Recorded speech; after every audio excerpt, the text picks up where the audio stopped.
Not everyone that's in the prison that is guilty, but we have a university center criminal.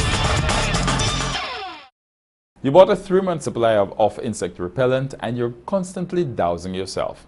You installed nets over your beds, you got 3 of those electric zap rackets so you always have one somewhere in the house and you're constantly smoking those little bloodsuckers.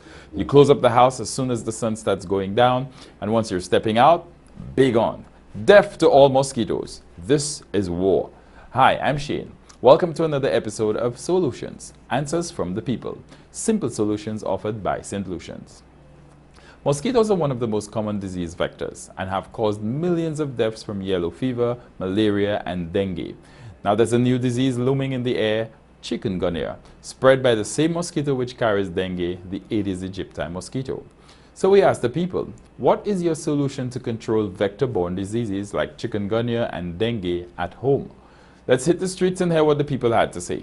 Try to look around to see if there are any mosquitoes around because they do show up on an evening and sometimes first thing in the morning. If you move certain bits of clothes and stuff around dark areas, they come out. Another precautionary step that we also take, and as much as we don't like it too much, would be to spray below the beds because we try not to use these insecticides too often. And one other thing that's come in handy of late, prior to this whole vector situation, has been the handheld electric mosquito sort of rackets. We use one of these around the house as well. We find it safe and quite effective. My only other concern with this vector thing is that from what I've understood, the mosquitoes that bite you that may lead to this, it does not always necessarily happen at home. They bite you during the day, so there's no real telling where you may actually have gotten bitten. It could happen at work, as you move around town or your daily chores, and it isn't until you get home, probably when you're already infected, that this thing begins to show itself. Well, you have to use a lot of repellent and keep the house, spray the house, and then walk out and leave the door shut. And that's about it. You just have to take care of the whole family and use a lot of repellent on your skin at night, especially that repellent, that spray, the bulb that have the I forget the name, in the green bottle. Yeah, that's how you have to try and fight it.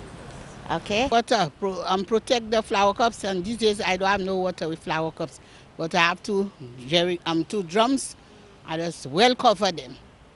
But some of the neighbors around, they care less because there's where they had a bakery before. I can see all on top of it has water, and all them things causing the mosquito disease. So even though you may tell them something, they will not worry. Fortunately for me, I live in a neighborhood that is relatively secluded, so most of what has to be done by me. And I can assure you that around my home, my water vessels are well covered. The drains are unclogged, they flow freely and so on. And I think this is what persons need to do around their homes. Where you live in communities, it has to be a community effort. Unfortunately for me, well, fortunately or unfortunately for me, I have to do it on my own because of where I live. But persons need to come together and make sure that the waterways are always clear, that the water vessels are always covered and so on. And if we need to do a little spraying, then we do a little spraying. We call the Ministry of Health to help us in that regard. Clean, no water, shelter, no nothing, just clean everywhere, clean up everywhere. And imagine I living in Barbados instead of here. I'm not a Bajan, but I'm living in Barbados. So health inspector passing at me always and tell me, okay, because that's what I'm trying to do, right? So, okay, because I frightened for the chikungunya. I frightened for it.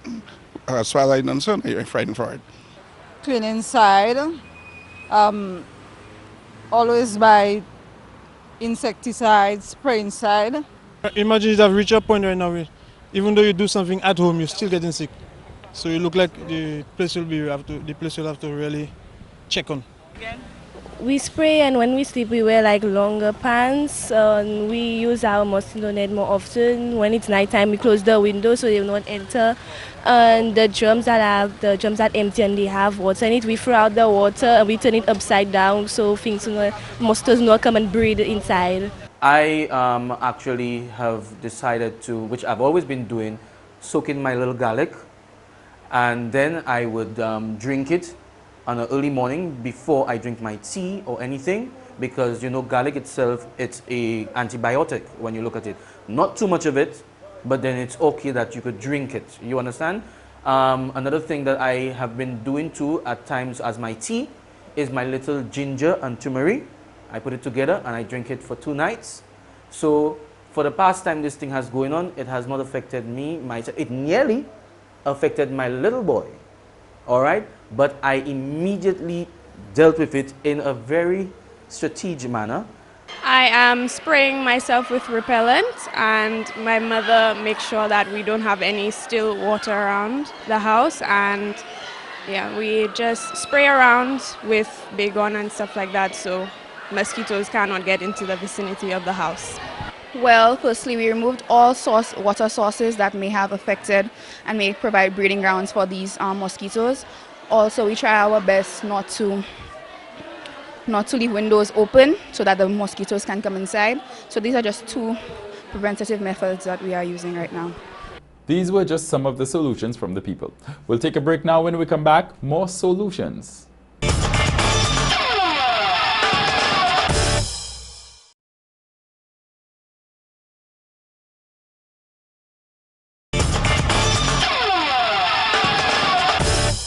Welcome back to Solutions. We asked the people for a solution to control vector-borne diseases like chikungunya and dengue at home. The vector-borne diseases are caused by the mosquito. So what we teach here is you have to understand the life cycle of the vector, and if you take care of the life cycle, or if you understand the life cycle, then you can take measures to help prevent you from getting that sting that can pass that disease on to you. So I've done several things at home. One is keep the door closed. We have a screen door and we keep it closed, especially at the time that they bite, which is early morning, and the second time is also at dusk. So dusk and dawn, we try to stay out of the outdoors, and you wear lighter clothing and you keep that door closed so they don't get in the house. The next thing we've done is underneath the house was an area where we had standing water, and from the life cycle of the mosquito we know that they need standing water in order to breed. So we've concreted that area and gotten rid of the standing water. So now there's less mosquitoes breeding ground, and now we have less mosquitoes.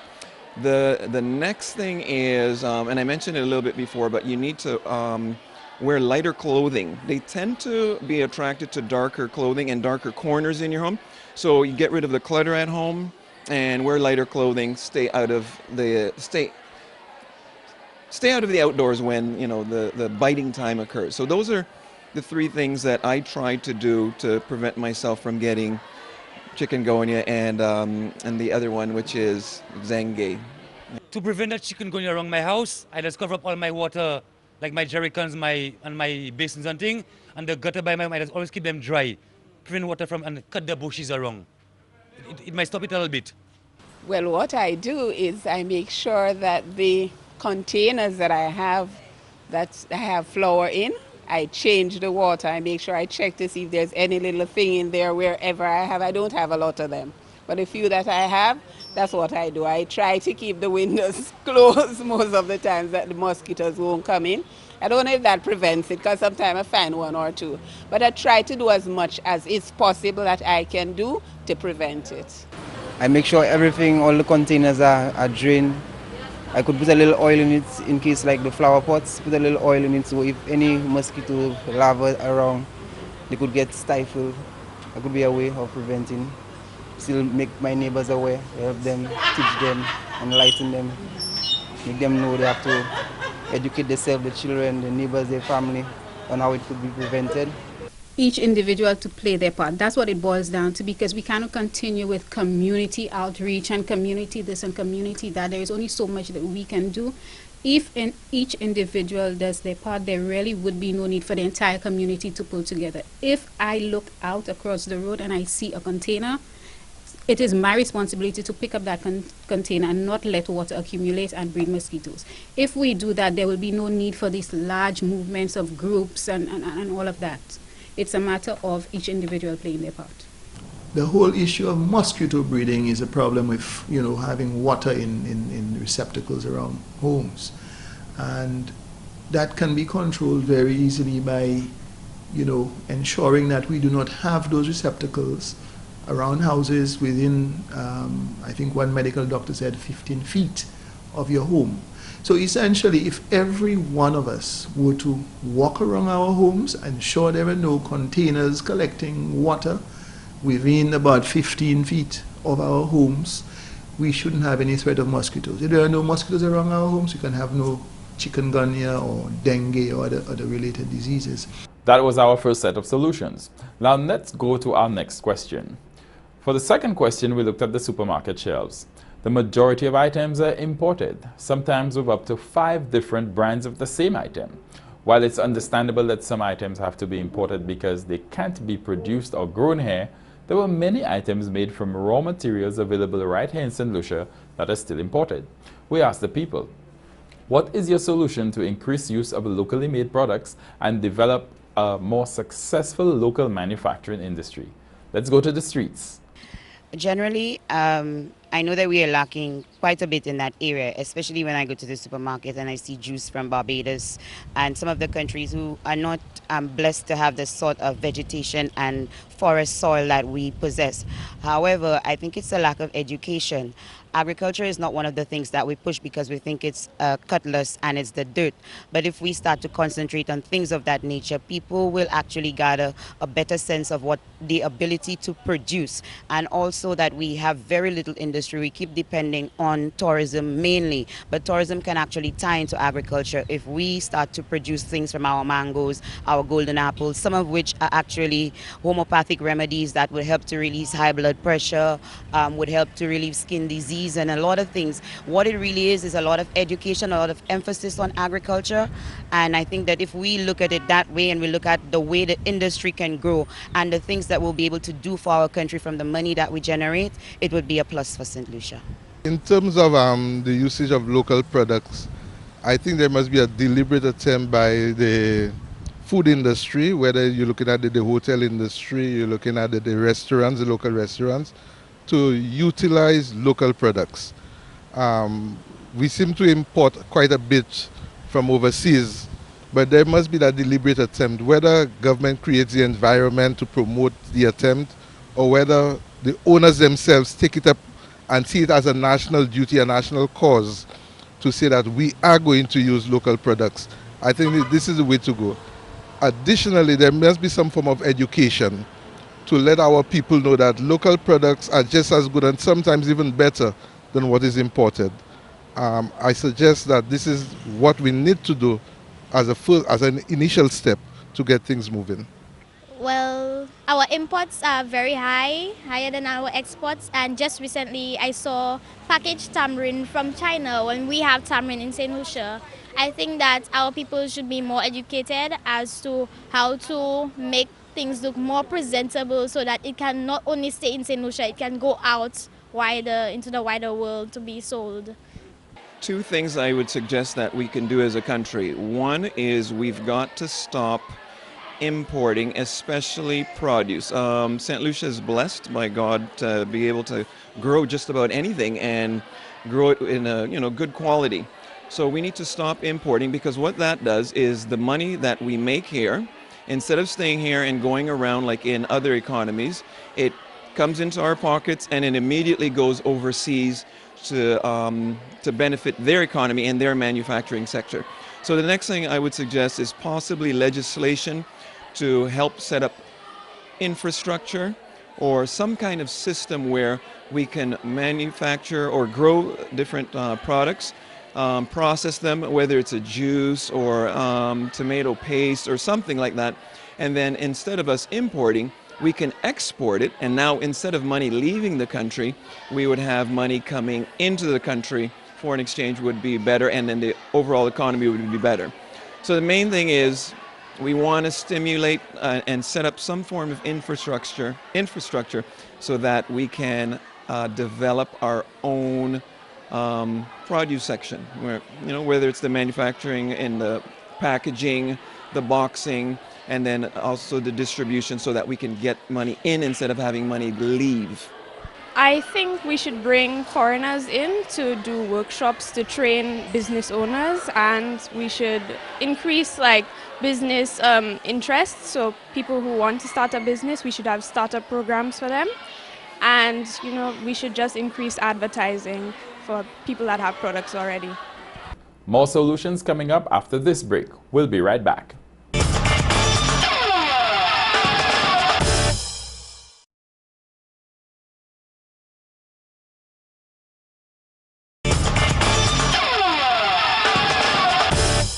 Welcome back to Solutions on Choice TV. We asked the people for a solution to increase the use of locally made products and for the development of a more successful local manufacturing industry. Well, first of all, I think we need the support of the government, and in that they will know whether or not their product will be worthwhile on the shelves of St. Lucia, because first of all, they need a solid support ground, and it will be provided by the government of St. Lucia. With the support of the government, they will be removing some of the other competitive products that are on the shelves right now. Therefore, the citizens of St. Lucia will therefore have no choice but to buy that, not in a way that will hinder them, but in a way that will help promote their own country, because inevitably it will be coming back to the pockets of the government, and right now there is a deficit in the budget right now, and therefore it will help the country, also creating an employment for the other people of the country as well. I believe it's a matter of putting mechanism in place, and making sure that they are well supported with whatever mechanism that is in place. I believe that they need to focus on our local people and encouraging them in taking whatever it is that they have locally seriously and manage it properly. And I believe too, at the end of the day, when you look at it, it is where they need to advertise more of our local stuff, you know, and try to stress on the goodness of it and how, you know, a number of things. I believe that there are a lot of stuff that we have here that is just wasted and can go into good use. I believe that there are a number of people who have the potential, but they don't have the financial support to bring them forward. Where I come from in Jamaica, we were brought up on self-reliance, and so we know that the best way to protect your country or to keep your country economy going is to make sure that you keep the money circulating in your economy.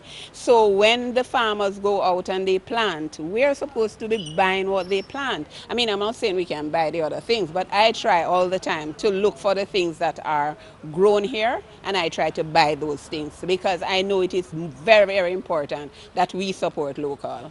What I feel to boost up the sale, I mean, all things like mango juice, we're exporting, we're taking that from overseas and bringing it down here.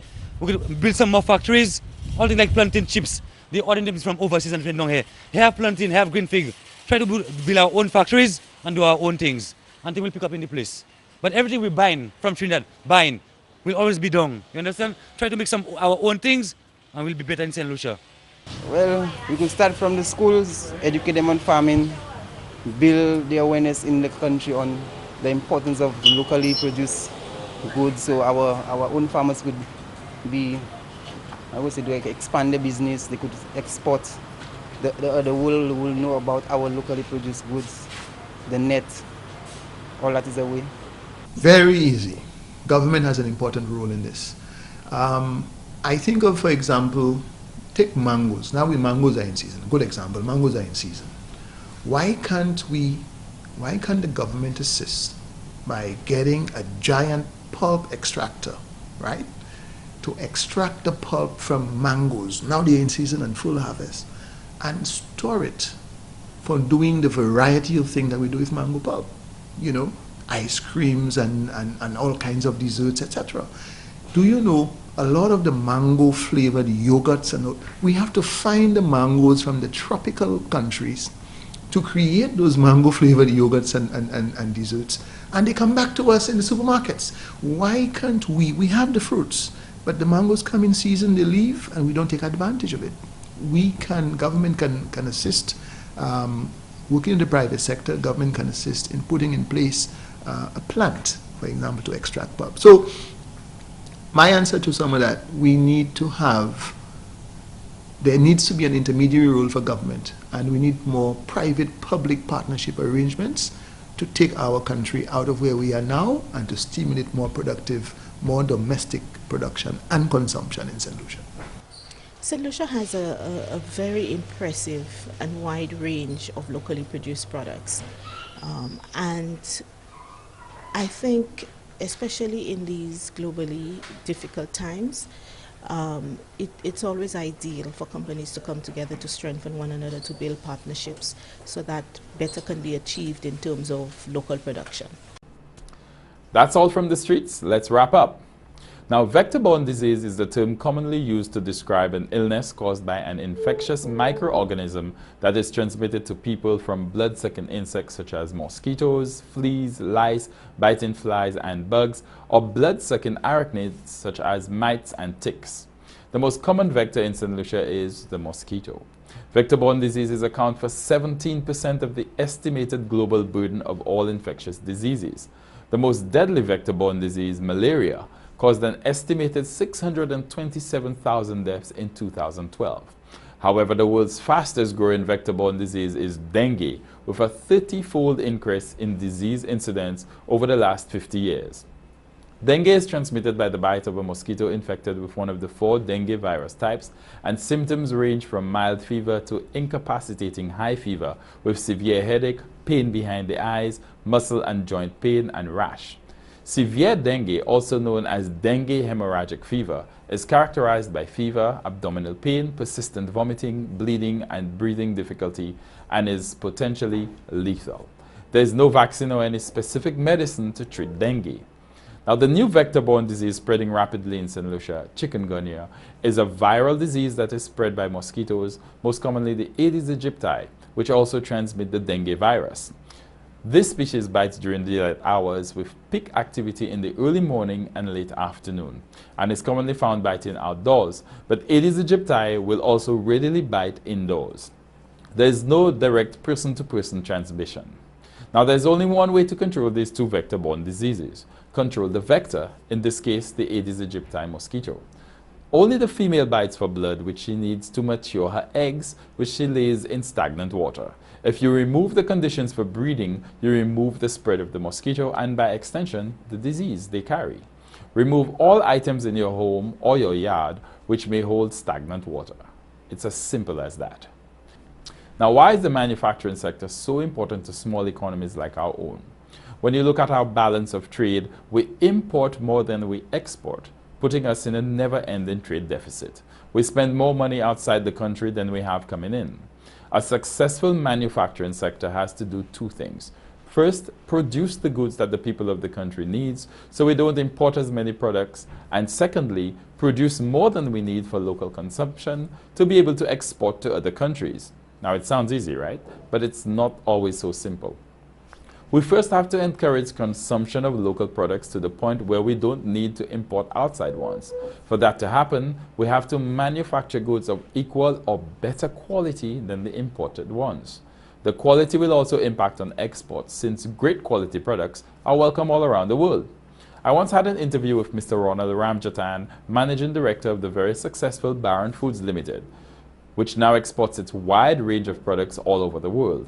The one thing he kept repeating as a key factor on the company's success: consistent high quality. The Baron Foods daily mantra: maintain a high international standard of quality. If all local manufacturers can do that, we'll be well on our way to a very successful manufacturing sector. That's it for today. If you have something to say, we want to hear. Look out for the Choice TV crew for a chance to present your solution to the country. Now, if you have a burning question you want us to ask the people, we can do that too. Send us an email with your hot burning issue at solution@choice39.tv. That's solution@choice39.tv. Join us again next week for more Solutions. So much to happen.